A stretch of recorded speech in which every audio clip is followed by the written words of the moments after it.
এক গভীর জঙ্গলে থাকতো ছোট্ট টুনটুনি আর তার মা। তাদের ছোট্ট একটা বাসা আর শান্তিপূর্ণ জীবন। একদিন বিকেলে টুনটুনি তার দুই বন্ধু পায়রা আর শালিকের সঙ্গে খেলা করে ফিরছিল। হঠাৎ সে দেখে গাছের নিচে দুটো চকচকে ডিম পড়ে আছে। এই ডিমগুলো কার? যদি কেউ খেয়ে ফেলে? পায়রা বলল, চলো এখন এখান থেকে, কারোর খোঁজ না পেলে ডিমগুলো বাড়ি নিয়ে যাওয়া ঠিক হবে না।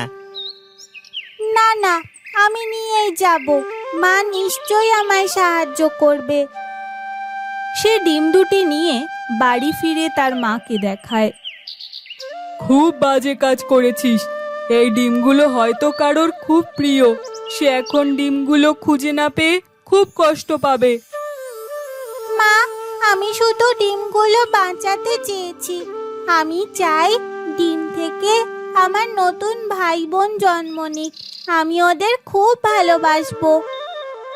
টুনির মা দুশ্চিন্তা করলেও সে টুনির কথায় রাজি হয়। কয়েকদিন পরে ডিম দুটি ফেটে দুটো সবুজ সাপের ছানা বার হয়। সাপ দেখে টুনির মা আঁতকে ওঠে। ও মা গো, এ যে সাপ! কিন্তু তখনই সাপ দুটি একসঙ্গে বলে ওঠে, মা! মা ডাক শুনে টুনটুনির মায়ের মন গলে যায়।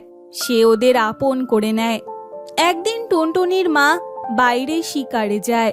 সে টুনিকে বলে যায়, দেখ, আমার ফিরতে দেরি হতে পারে। তুই কিন্তু ভাইদের খেয়াল রাখিস। দূরে কোথাও চলে যাস না। ভয় নেই মা, আমি ওদের খেয়াল রাখবো।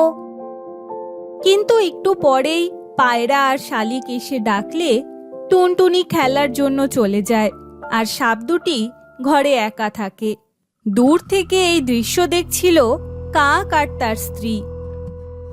ওই যে সাপ দুটি তো কথা বলছে, নিশ্চয়ই সেগুলো জাদুর সাপ হবে।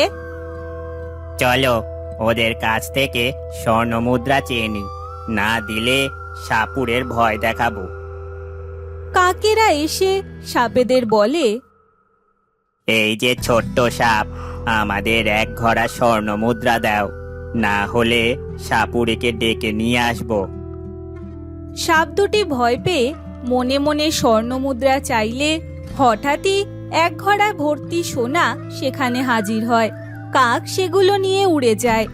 এরপর এমন ঘটনা বারবার হতে থাকে। সাপেরা ভয়ে কিছু বলতে পারত না। একদিন টুনির মা শূন্য হাতে ফেরে।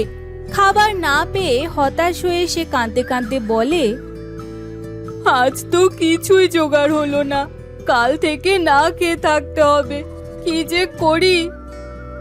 সাপ দুটি তখন জাদু করে তাদের মায়ের সামনে এক ঘড়া স্বর্ণ মুদ্রা হাজির করে। তোমরা জাদুর সাপ, এতদিন চুপ করেছিলে কেন? সেই সময় কাক রাজামশাইয়ের দরবারে গিয়ে নালিশ করে।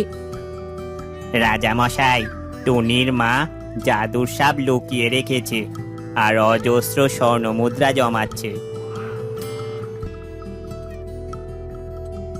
টুনির মাও তাতে ধরা পড়ল। টুনির মাকে রাজামশাই বললেন, তোমার ঘরে এত স্বর্ণ মুদ্রা কোথা থেকে আসলো? আমার দত্তক দেওয়া সাপ বাচ্চা দুটো দিয়েছে এগুলো রাজামশাই। আমি তো ওদের প্রাণ বাঁচিয়েছিলাম। সাপ দুটি সামনে এসে বলল, আমরা কিছুই লুকাইনি।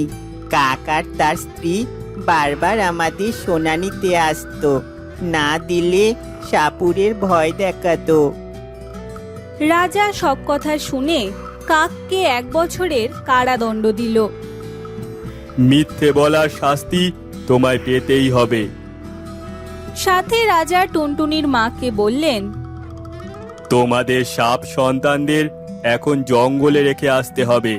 এরা জাদুর সাপ, কেউ ক্ষতি করতে পারবে না, কিন্তু ওদের কাছে রাখলে তা রাজ্যের জন্য বিপদ হয়ে যেতে পারে।